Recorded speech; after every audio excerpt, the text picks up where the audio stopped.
So CERN continues to be the world leader. Now, they collaborate, like Argonne National Lab here in the US and near Chicago is building a whole bunch of technology for CERN's upgrade. So it's a worldwide activity. And if you see one of the technical papers that's produced, the list of authors might include hundreds of people. It's crazy.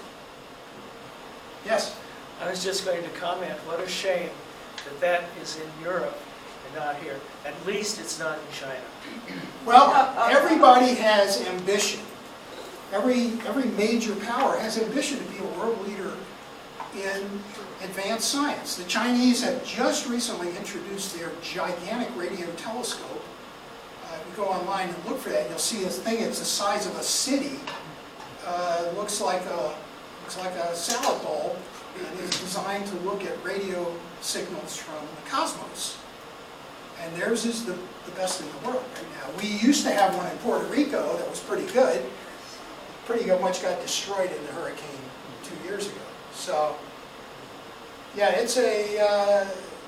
Here's the way I would close out that particular thing. 100 years ago, Einstein introduced his theory of gravity, and people said, "Very interesting, Professor. What's it good for?"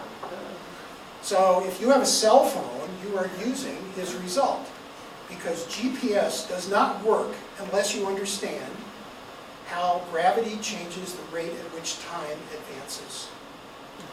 That is a fundamental requirement to make GPS work. We will talk about this more, but no GPS unless you have Einstein.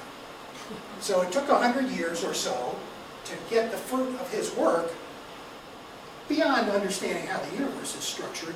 To have a practical application took 100 years, but we have one that's extremely important for aircraft safety and navigation and so forth. So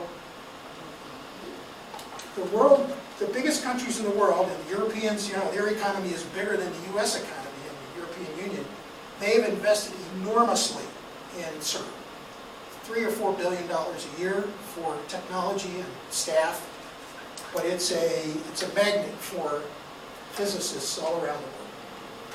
The U.S. pays to participate in that too. Oh, absolutely. Oh, and one other byproduct of their work is something called the World Wide Web.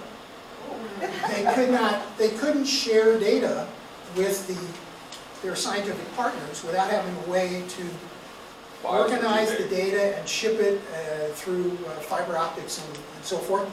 And Tim Berners-Lee was the inventor of the protocols that are used on the World Wide Web